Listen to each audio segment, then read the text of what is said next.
Então são 15 minutos com mais 5 de tolerância, é isso? 5.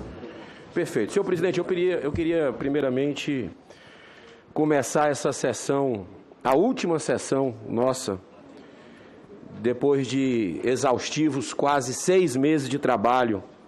E não é fácil desenvolver o trabalho num clima de fla-flu que a gente vive aqui, onde você tem que ser ou contra o governo ou a favor para muita gente. Você não pode ter, no julgamento das pessoas, um caminho do meio, um caminho do equilíbrio. E eu procurei me esforçar com todas as limitações e imperfeições justamente para trilhar esse caminho da imparcialidade, esse caminho da independência. Inclusive, eu queria começar... o senhor, na última sessão, senhor presidente, o senhor disse que tentou trazer governadores e tudo, que essa CPI, ela cumpriu o seu papel. Me permita discordar. Acredito que essa CPI deixou a desejar com relação a, já que o STF, que mandou essa CPI abrir, esse Senado abrir essa CPI, nós deveríamos, pelo menos, ter alternativas, chamar secretários de saúde aqui, chamar empresas que fraudaram durante esse período de pandemia. Documentos nós temos muito, mas faltou vontade, faltou coragem para essa CPI fazer o seu trabalho. Então eu vou ler aqui a partir da conclusão, são 77 páginas, e eu vou ler aqui apenas a conclusão, que são 8 páginas. Senador Girão, a única coisa que a CPI não teve por parte da grande maioria foi se acovardar diante dos fatos. Senhor presidente, se não foi covardia, foi uma omissão flagrante. E eu vou lhe dar a prova aqui. Só eu entrei com 106 requerimentos nessa comissão durante 6 meses. 50 deles sequer foram analisados, foram votados. Ou seja, houve um engavetamento aqui quando eu tentava, junto com outros colegas, investigar a corrupção. Então, esse é um ponto que eu quero deixar muito claro aqui perante a sociedade brasileira. Eu peço que reponha meu tempo, senhor presidente. Por gentileza, que reponha meu tempo, porque foi consumido aí. Senador Girão, é a última sessão. Eu já fui paciente todos esses 6 meses, não é hoje. Te agradeço. Que Vossa Excelência não terá o direito de se expressar Muito aqui. obrigado. A instalação da Comissão Parlamentar de Inquérito, em conformidade com os marcos legais, constituiu-se numa excelente oportunidade para realizar-se a radiografia do combate ao Covid-19, bem como da estrutura da saúde pública do país, visando enfrentamentos similares no futuro. Decorridos 175 dias, infelizmente, o que se viu foi o uso do Senado Federal para fins menos nobres, com a explícita tentativa de parte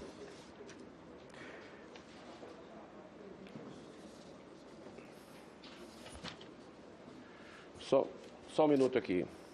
Não está na ordem aqui, Roberto.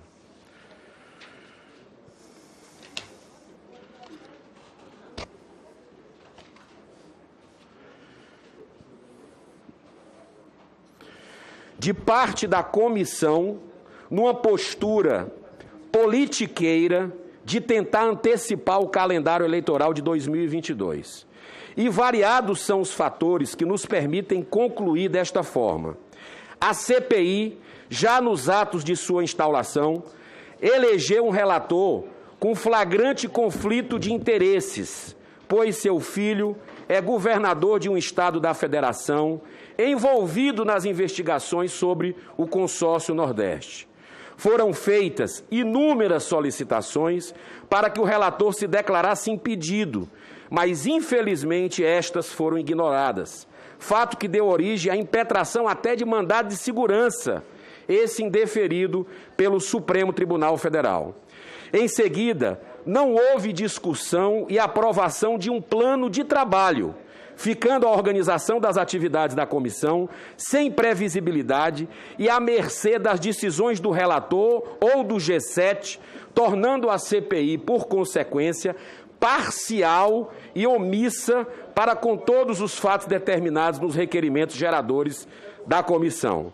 A simples verificação das atividades desenvolvidas pela CPI ao longo destes 175 dias mostram que o fato determinado do requerimento apresentado pelo senador Randolfo Rodrigues foi atendido. E o fato determinado pelo requerimento deste senador que vos fala, Eduardo Girão, foi intencionalmente esquecido. Desta forma, fica claro que a CPI não atendeu aos objetivos propostos por não considerar os requerimentos apresentados e formalmente apensados por ordem do presidente do Senado Federal. Fato este que descaracteriza o relatório final apresentado pelo relator. E ainda, no bojo dos trabalhos diários, verificou-se constante afronta aos princípios constitucionais de ampla defesa e do contraditório,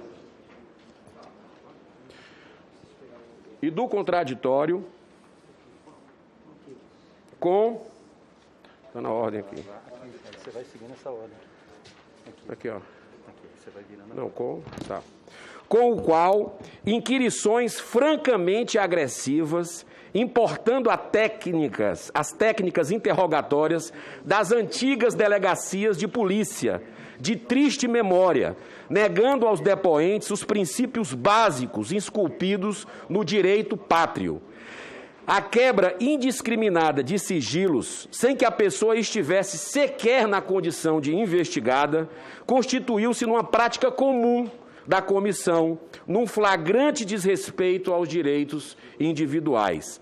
Cláusula pétrea de nossa Constituição. Da mesma forma, podemos constatar uma flagrante perseguição aos profissionais de imprensa, que só por serem conservadores foram acuados, atormentados, na tentativa de terem suas vozes caladas. Jornalistas e meios de comunicação com grandes serviços prestados à nação, como Alexandre Garcia, por exemplo, e o Brasil Paralelo, que foram aqui citadas de forma desrespeitosa, tendo sido criadas verdadeiras ilações sobre a atuação deles nas suas redes, com o intuito de sustentar a narrativa do grupo majoritário da comissão.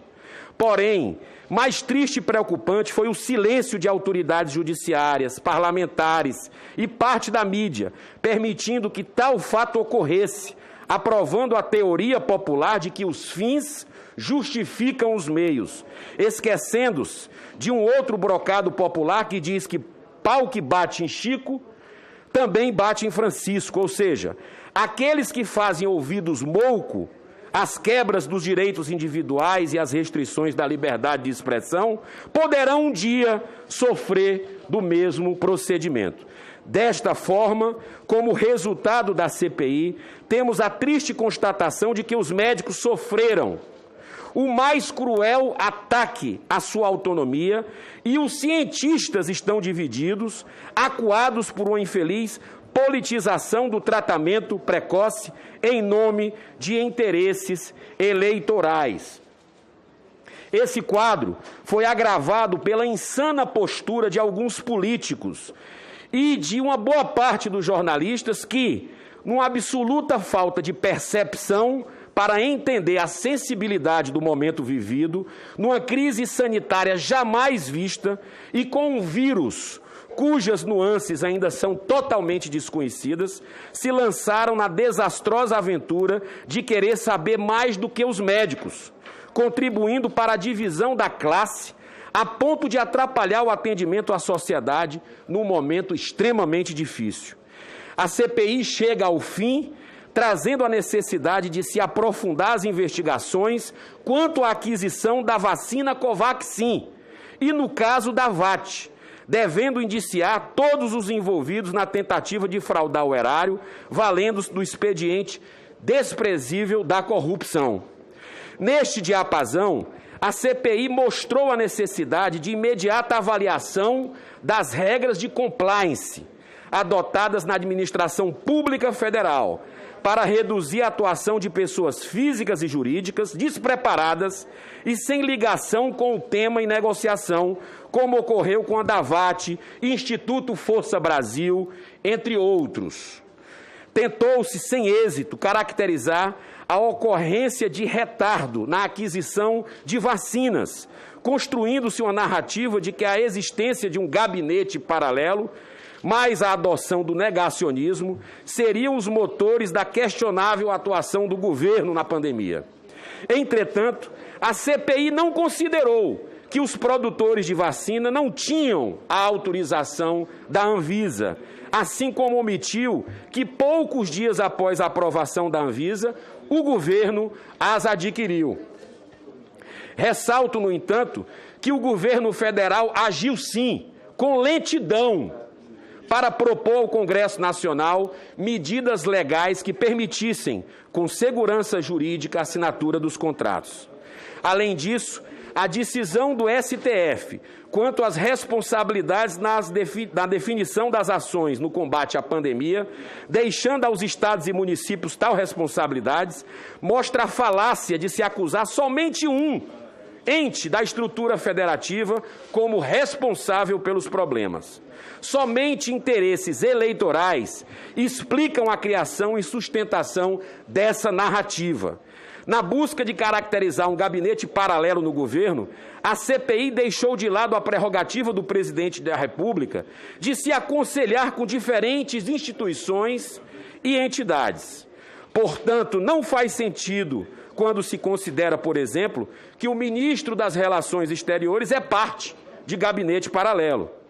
Na verdade, o chanceler faz parte do círculo mais próximo do poder, conforme estrutura legal em vigor, como um servidor do Estado, sendo, portanto, da elevada confiança de qualquer elemento que ocupe a presidência da República. No entanto, deve-se registrar que a visão estreita do ex-chanceler Ernesto Araújo quanto à política externa brasileira contribuiu, sim, para o acirramento dos conflitos e a perda da eficácia nas negociações internacionais. Historicamente, nossa política externa é pragmática e de consenso, procurando a relação pacífica com todas as nações, sem alinhamentos indesejáveis, considerando que governos são temporários e estados são permanentes. Mas, ao desviar-se dos objetivos, a CPI deixou de aprofundar a questão da postura em relação à China, a excessiva aproximação com os Estados Unidos, a negociação com a Índia e a atuação do Brasil nos fóruns internacionais que tratavam da sensível questão de produção e aquisição de vacina. E, neste contexto, cumpre destacar que a postura do presidente da República poderia ser no sentido de assumir mais plenamente a coordenação das ações, ser mais sensível às perdas doloridas do povo brasileiro, solidarizando-se com os familiares. Faltou compaixão.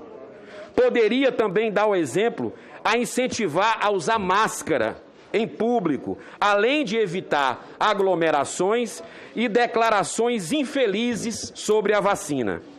É bem verdade que a antecipação do pleito eleitoral, marcadamente pelos lamentáveis e desastrosas posturas do governador de São Paulo, contribuiu para as escolhas do presidente.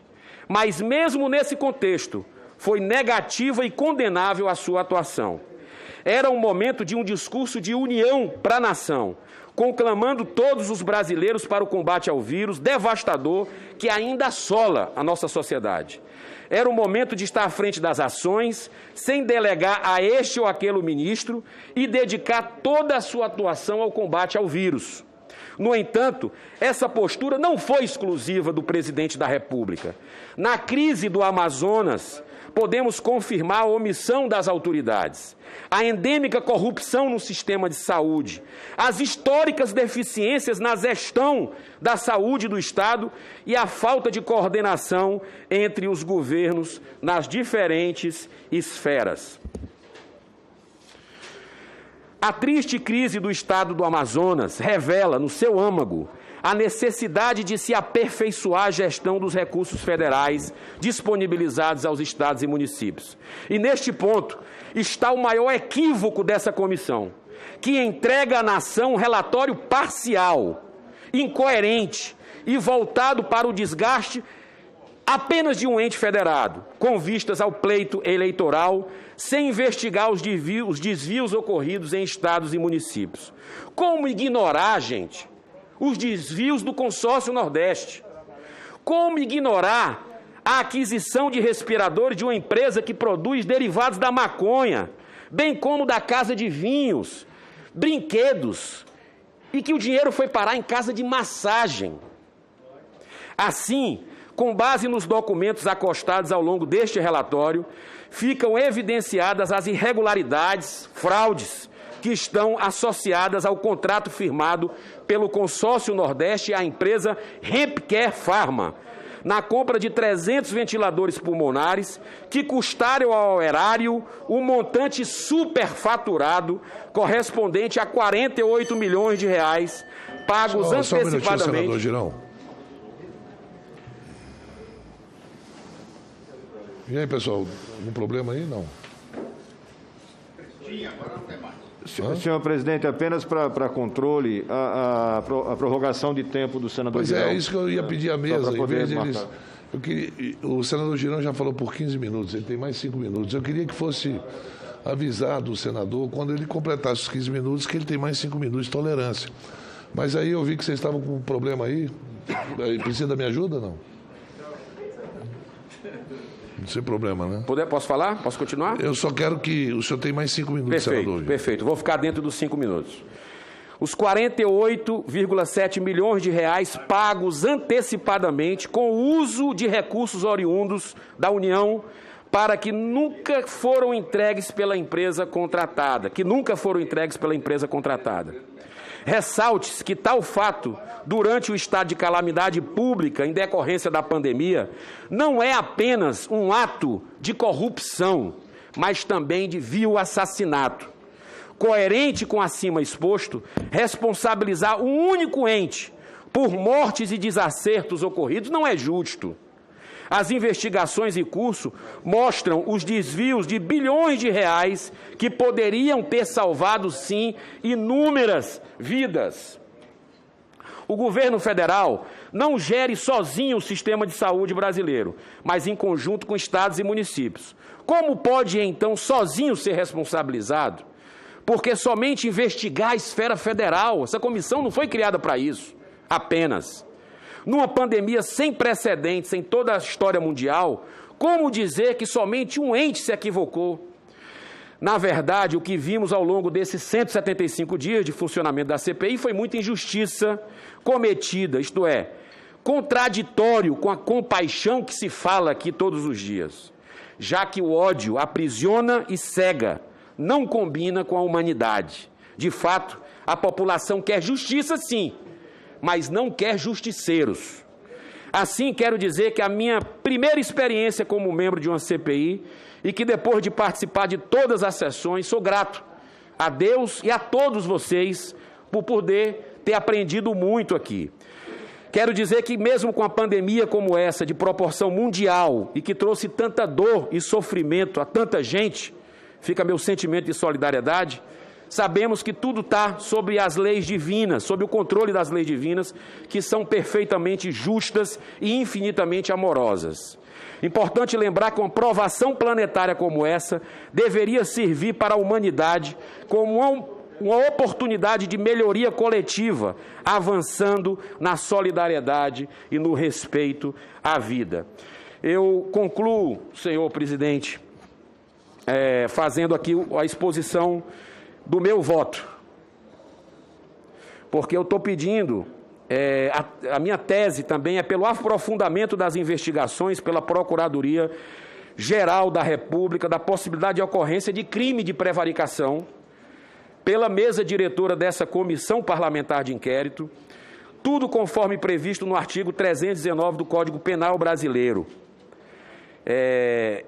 Eu posso asseverar que, ao fazer esse voto em separado, continuo com a paz perante a minha consciência e perante Jesus por estar fazendo a minha parte, apontando as verdadeiras causas que trouxeram tanta dor e sofrimento ao povo brasileiro. O meu voto, ante o exposto, o voto é pela rejeição do voto do relator e a adoção integral desse voto em separado com o parecer da CPI da pandemia. 2. Conclusão de que não foram encontradas quaisquer evidências concretas na materialidade sobre atos e omissões ilegais praticadas por autoridades e servidores da administração pública federal no enfrentamento à pandemia. 3. Verificação de que essa CPI não foi capaz de investigar as esferas estaduais e municipais, onde havia efetivamente fortes indícios de corrupção e desvio do dinheiro público federal, notadamente no âmbito do Consórcio Nordeste. 4. Portanto, em nome da transparência e da aplicação da melhor justiça, requeiro o indiciamento do senhor Carlos Gabas por estar em curso nos seguintes ilícitos: 1. Organização criminosa, improbidade administrativa, 2. Fraude em licitação, corrupção passiva, e 5, nos últimos 30 segundos, requeiro ainda o aprofundamento das investigações, no mínimo por organização criminosa, sobre o papel desempenhado nas negociações da Precisa com o governo federal dos seguintes atores: Marcos Tolentino, Francisco Maximiliano, Danilo Trento, Roberto Pereira Ramos e Túlio Silveira. Da mesma forma, requeiro o aprofundamento das investigações, no mínimo por organização criminosa, sobre o papel desempenhado nas negociações da DAVAT com o governo federal dos seguintes atores: Luiz Paulo Dominguete Pereira, Cristiano Carvalho, Roberto Dias, Regina Célia Dias Oliveira, Coronel Marcelo Blanco e Reverendo Hamilton de Paula. Pelas razões expostas, de fato e de direito, advogo e requeiro a tese do aprofundamento das investigações pela PGR da possibilidade de ocorrência do crime de prevaricação pela mesa diretora, pelos motivos que aqui coloquei, de não deliberar sobre requerimentos que foram arquivados, engavetados nessa comissão. Muito obrigado, senhor presidente. Senhor presidente, pela ordem.